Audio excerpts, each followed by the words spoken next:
They told you that if you're not 10 steps ahead, you're falling behind.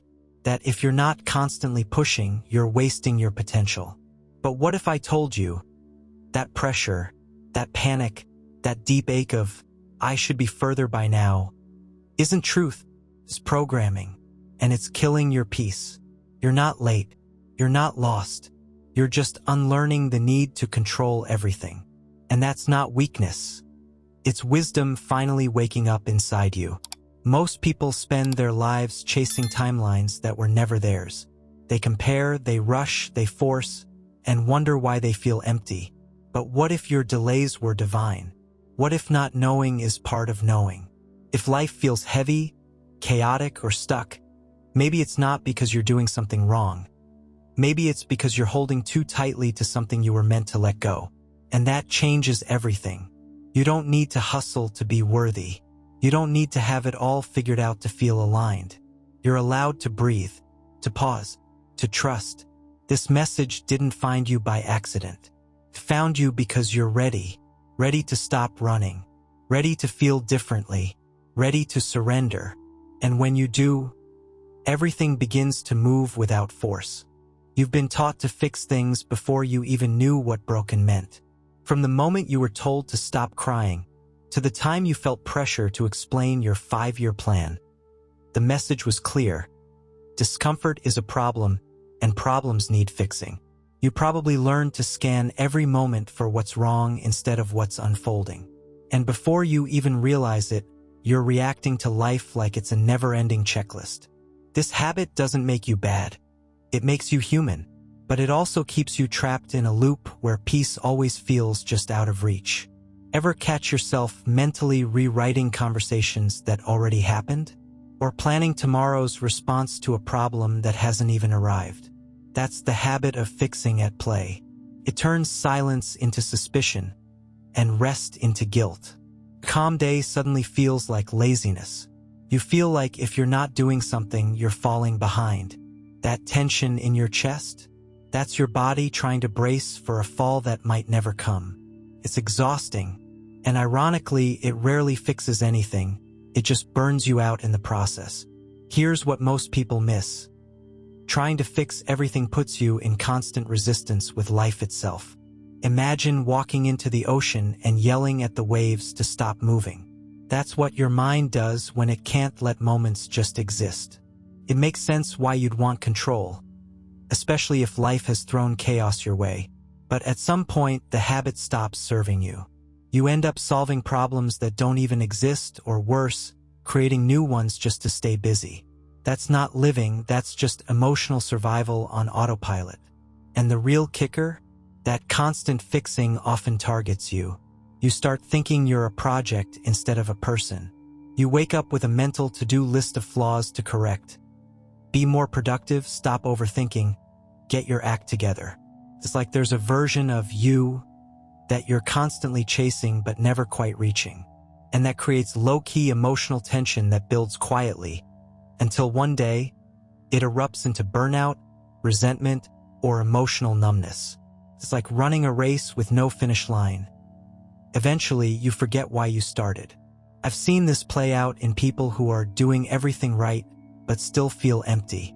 They check all the boxes, productivity apps, mindfulness podcasts, green smoothies, and still feel like they're falling behind. Why? Because they're not living, they're micromanaging existence. Real freedom starts when you stop needing to fix every moment. You don't need to solve joy or optimize peace. Those things don't need effort, they need space. And the moment you give yourself permission to just be, something inside you softens. So what if the answer isn't in fixing more, but in letting more be? What if the tension you feel isn't a flaw, but a signal that it's time to try something radically different? Letting go doesn't mean you stop caring.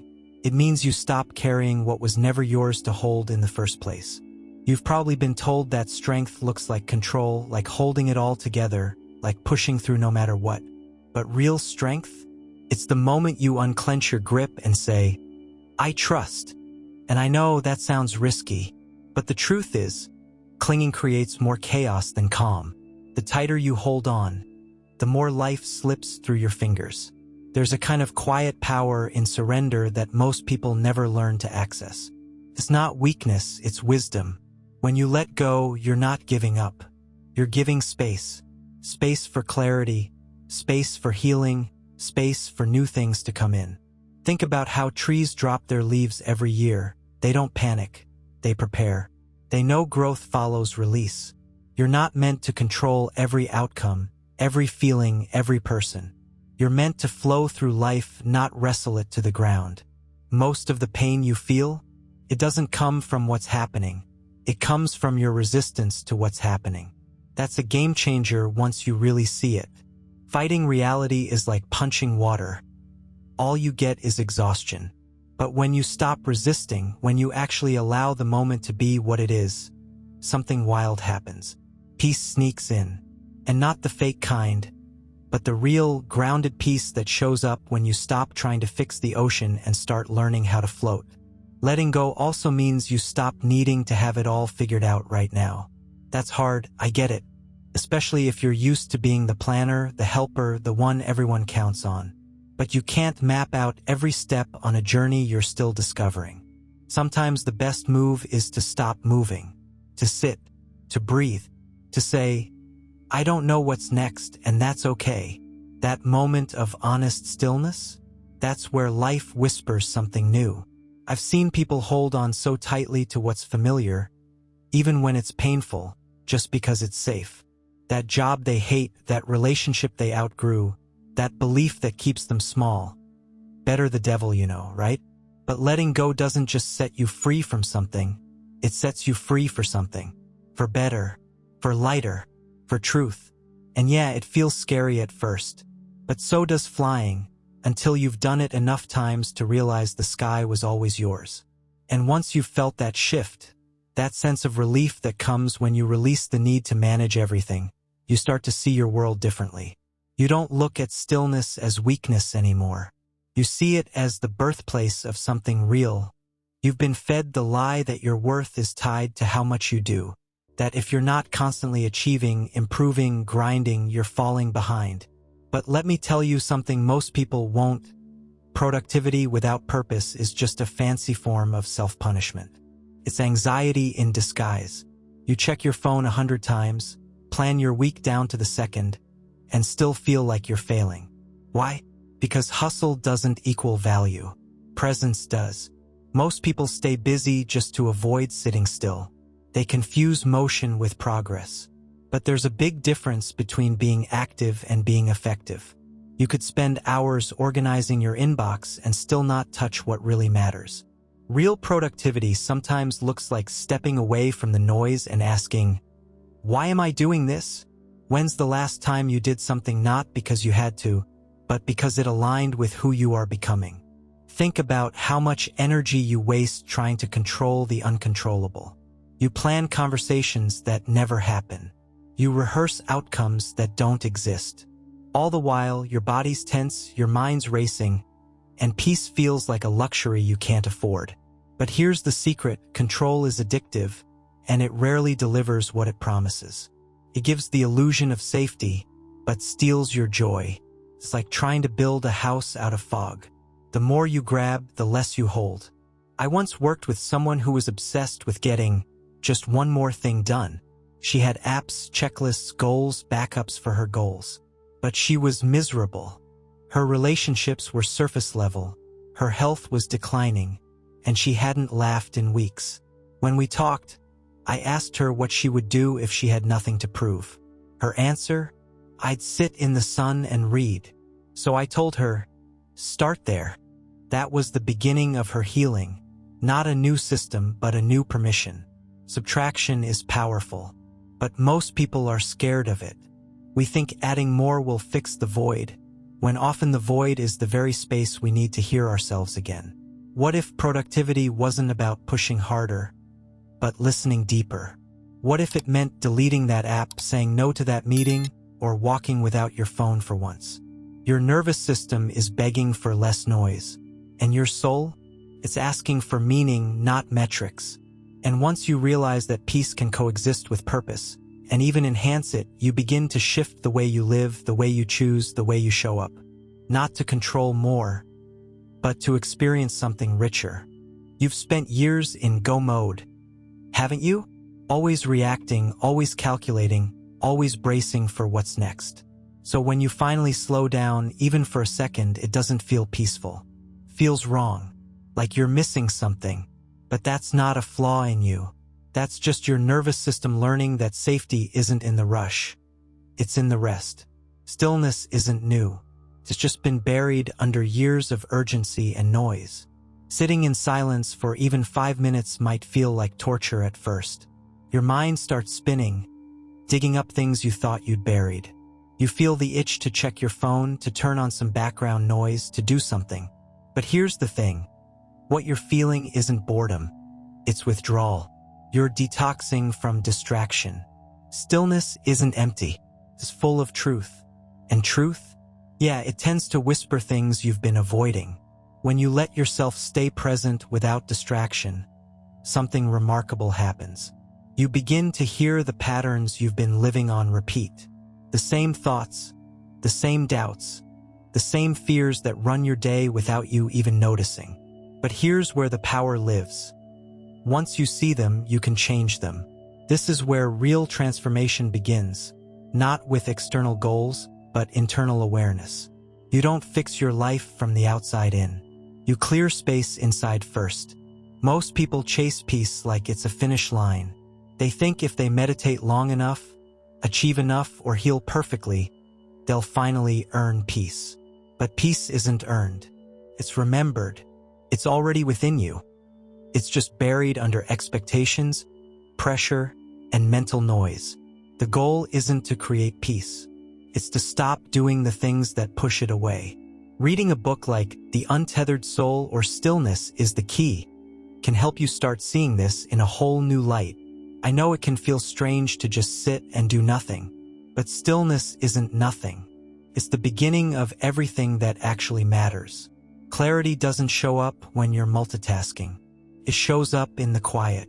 Inspiration, truth, and deep alignment don't scream, they whisper. So if you're too busy to hear them, you'll miss the very thing you've been looking for. Stillness is where your real self has been waiting. And once you've felt that presence, even for a moment, you start craving more of it. You realize it's not about slowing down just for the sake of rest. It's about reconnecting to something deeper, something far more trustworthy than constant movement. You're not supposed to have it all figured out. I know that's hard to accept, especially in a world that demands a 5-year plan before you've even healed from last week. But life isn't a project to manage. It's a rhythm to follow. And sometimes, the most powerful move you can make is to stop searching for certainty and start building trust. Trust that you can walk into the unknown without needing all the answers in your pocket. Here's the truth. Most people don't fear change. They fear not being in control of the outcome. That's why you might overanalyze every decision, replay every conversation, or feel paralyzed when the future isn't crystal clear. But real life isn't built in perfect clarity. It's built in small steps, in intuitive choices, in letting things unfold one page at a time. And if you're always waiting for certainty to act, you'll miss the magic of becoming. I once met a guy who kept delaying his dream to start a music career. He said, "I just need a sign, something concrete." But the sign never came, at least not how he expected. One day he finally said, "I'll do it scared." That moment changed everything. He didn't wait for full confidence. He moved with trust. Within months, he booked his first show and never looked back. Sometimes the path builds itself as you walk it. Trust isn't about being passive. It's about showing up, doing what you can, and surrendering what you can't. It's calling that person even if they might not respond. It's applying for that opportunity even if the odds are low. It's choosing to believe that life supports motion, not perfection. You don't have to force the door open. You just have to knock. That's where trust begins, in the tiny choices to keep going, even without guarantees. And let's talk about not reacting, because that might be your strongest action yet. Every part of you may want to fix, defend, explain, control. But sometimes silence is wisdom. Not because you're weak, but because you're grounded. because you trust that not every fire deserves your energy. And that space between stimulus and response is where you reclaim your power. Next time someone triggers you, try taking one deep breath before you respond. That alone can shift everything.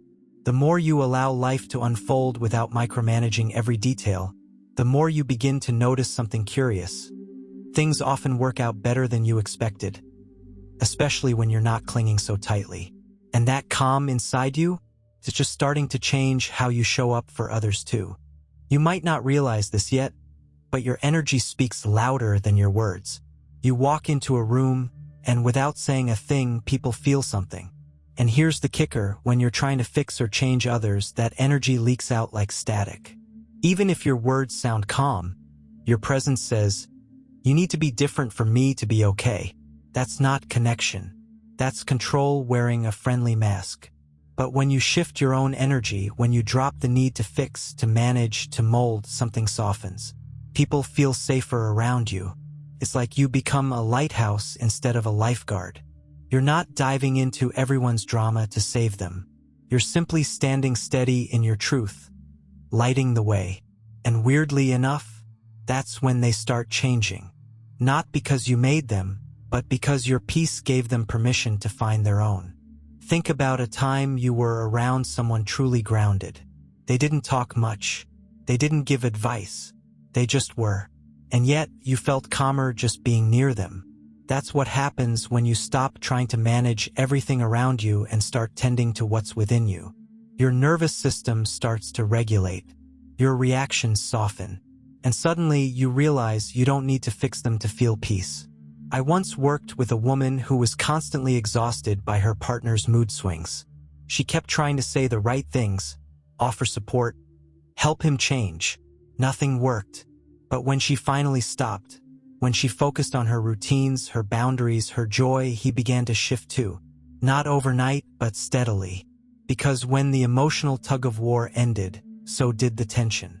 That's the power of staying on your side of the street. You don't have to abandon people you care about, but you do have to release the illusion that it's your job to carry their transformation. That's too heavy, and it's not yours to hold. Your job is to show up as clearly, honestly, and compassionately as you can, and let the rest be. That shift in energy might feel passive at first, but it's actually magnetic. People feel drawn to peace. They lean into it. They trust it. And the more you embody this kind of grounded presence, the more your relationships start to reflect it back. You'll notice less conflict, deeper conversations, and a surprising lightness in moments that used to feel so heavy. And without realizing it, you'll start living more in truth instead of performance. At some point, you get tired of playing a role, of smiling when you don't mean it, nodding when you disagree, and trying to fit into molds that were never made for you. Letting go doesn't just clear your schedule, it clears your identity. It strips away the masks, the people-pleasing, the chasing. And in that quiet aftermath, you meet someone you might have forgotten along the way. You, not the polished version, the real one. Living authentically means you stop performing for acceptance. You stop looking around the room before you speak. You stop measuring your worth by how well you fit in. It's a shift from, "Who do they want me to be?" to, "Who do I want to be when nobody's watching?" That's not easy, especially if you've built a life around approval. But here's the truth. The more you fake it, the more alone you feel. Authenticity is the antidote to that quiet loneliness. I had a client once who wore confidence like a costume. Always composed, always fine, but underneath, burnt out, disconnected. When we talked, she said something that stuck with me. "I don't even know what I like anymore." That was the moment we began. She started saying no more often, took silent walks without her phone, wrote letters to her younger self. It didn't make her perfect, but it made her honest. And that changed everything. Letting go of external validation doesn't mean you stop caring. It means you start leading from the inside. You dress for you. You speak with clarity, not fear. You listen to your own rhythm. Some people won't like that version of you, and that's a gift. Because the ones who stay, they'll love the real you, not the filtered one. That's the kind of connection that nourishes, not drains. Stillness plays a huge role in all this. When you stop distracting yourself, you start hearing the subtle cues of your own truth. That gut feeling, that creative pull, that moment where your soul whispers, "This feels right." You can't access that when you're constantly performing. But when you're still, you get clarity not because you searched harder, but because you finally stopped searching. And once you begin living like that, with more honesty, more alignment, more you don't just feel lighter. You begin to trust life again. Not because it got easier, but because you stopped pretending and finally started breathing as yourself. So now the question is, what are you still holding onto that's keeping you stuck? What would happen if, just for today, you stopped trying to force clarity and allowed it to come to you instead? You've seen how your energy shifts when you let go. You've felt the weight lift when you stop trying to fix everything. So why not live more like that? Intentionally, peacefully, truthfully? What if this isn't about doing more, but finally being you? Are you willing to trade exhaustion for presence? Performance for peace? Because here's the thing, your life doesn't change when you know better. It changes when you do differently. So I'll ask you now, what's one thing you can release today, even if just a little? Let that be your start. If this message stirred something inside you, don't keep it to yourself. Subscribe to the channel, turn on notifications, and stay with us. There's so much more to explore, and I promise we go deeper from here. Let's walk this path of surrender together. And hey, if you're ready for the next shift in your life, watch the next video right here on the screen. It just might be the sign you didn't know you needed.